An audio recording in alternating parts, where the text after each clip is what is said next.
માલપા ગુફા છે અને ગુફાની માલપા આપણે દર્શન કરવા જવાના છે અને એનું મંદિર છે હું તમને બધું આગળ કહેવાનો છું. સાથે સાથે બધી વ્યવસ્થા પણ મળશે. જો આવી પકડવાની દોરી છે સેટ સુધી, તો આવી બધી વ્યવસ્થા તમને મળશે મિત્રો.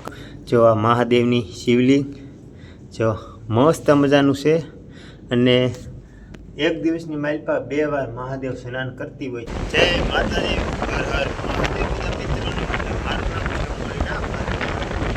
તમારા બધાનું ફરી એક નવા વિડીયોમાં હાર્દિક સ્વાગત કરું છું. ને આજે હું આવી ગયો છું મિત્રો જંગલના કાંઠે, એટલે કે આપણે દરિયાકાંઠે. એટલે મસ્ત મજાનો વ્યૂ છે મિત્રો, તમે જોઈ શકતા છો મારી પાછળ.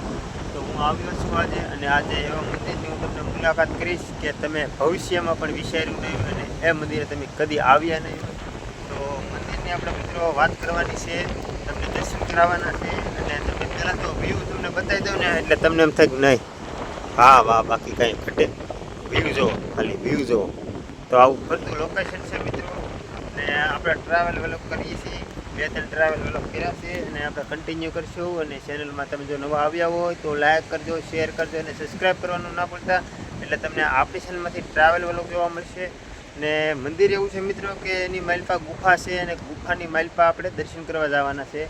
અને એનું મંદિર છે હું તમને બધું આગળ કહેવાનો છું. અત્યારે કહીશ તો તમને મજા ન આવે, એટલે આગળ કહીશ એટલે બન્યા રહેજો અને તમને મંદિરના દર્શન કરીને ખૂબ જ આનંદ થવાનો છે. અને એવી જગ્યા છે કે મિત્રોના પાણી આવી જાય છે, તો એવી શિવલિંગ છે અંદર. અને એની માલપા કેટલા દેવ દેવતા છે બધું હું આગળ કહીશ. અને બીજી વાત એ કે આપણે પાણી અત્યારે દરિયો ભરાય છે, તમે જોઈ શકતા હશો. તો અત્યારે કાંઠે પાણી આવે છે, તો પાણી આવી ગયા બાદ પછી આપણે અંદર દર્શન કરવા ના જઈ શકીએ. પછી દરિયો ખાલી થાય ને ત્યાં સુધી આપણે એની રાહ જોવી પડે. તો હજી તો આપણે દરિયો થોડોક ખાલી છે તો તમને દર્શન કરાવી દઈશ. એનું મંદિર છે આગળ કહીશ. તો ચાલો મોડું નથી કરવું, અને ચેનલમાં નવા હોય તો લાઈક શેર અને સબસ્ક્રાઈબ કરી નાખો. હાલો હું તમને દર્શનની મુલાકાત કરાવું, કઈ રીતે જવાય એ બધું હાલો આગળ બતાવું. તો હવે આપણે નીકળી ગયા છીએ મિત્રો ગુફાએ જવા માટે. ને 300 થી 350 મીટર એટલી ગુફા છે અંદર. ને ઓનલી ફોર એકલું મિત્રો અંધારું છે. એટલે તમને સાથે સાથે બધી વ્યવસ્થા પણ મળશે. જો આવી પકડવાની દોરી છે સેટ સુધી, તો આવી બધી વ્યવસ્થા તમને મળશે મિત્રો. કે ઉપાધિને જો અહીંથી દરિયાનું પાણી આવે અને જો આ ગુફાની માલપા જવાનું છે, થોડુંક નજીક જઈએ એવી રીતે હું તમને બતાવતો જાઉં. તો જો આવી રીતે ગુફાની માલપા જવાનું છે અને 200 થી 300 મીટર જેટલું દૂર છે.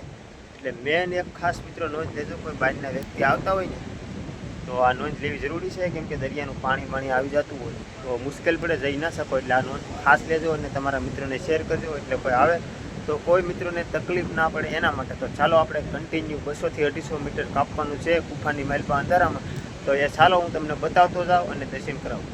કે મિત્રો જો આપણે સાથે સાથે એક વાત કહી દઉં કે જો તમે સાથે આવતા હોય તો નાના બાળકોને બને એટલો લાવવાનો પ્રયાસ ઓછો કરજો. કારણ કે જો આવી રીતે રોજે રોજનું પાણી આવે એટલે આ લીલના કારણે નાનું બાળક હોય તો આમાં લપટી જાય ને પડવાની ચાન્સ વધારે રહે છે. અને મને પણ મુશ્કેલ પડે છે મિત્રો, કેમ કે આપણે તો સાથે દોરી છે એટલે પકડીએ, પણ બાળક હોય તો પડી જાય છે. અને હવે આપણે શરૂઆત કરી દીધી છે મિત્રો ગુફાની.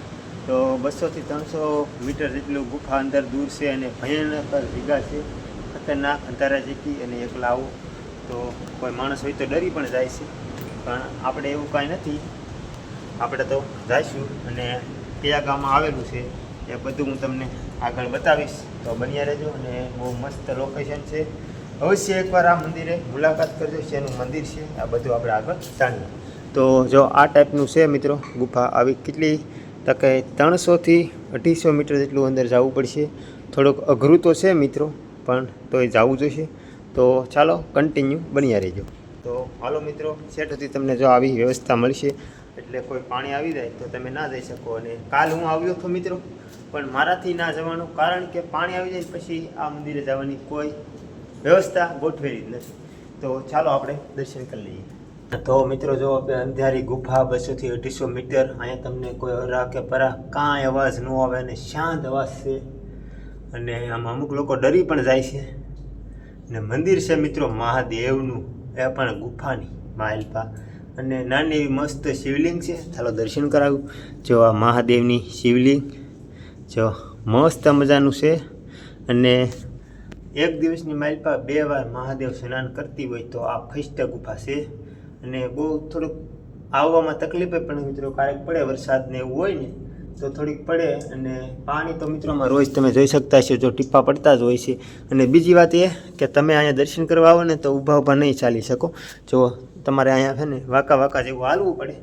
તો આ હતું મિત્રો શિવલિંગ, અને જો આને આપણે દર્શન કરવાના હતા, દર્શન કરી લીધા. અને અમારે આ દર્શન કરવા માટે 2 દિવસથી આવવાનો પ્રયાસ કરતો, પણ અજળ નહોતો આવતો મહાદેવનો. અજળ ન આવે એનું કારણ કે પાણી ને એવું આવી જાય તો આપણે દરિયા સ્નાન ના કરી શકીએ. તો ચાલો દર્શન કરી લીધા સૌ બધાએ.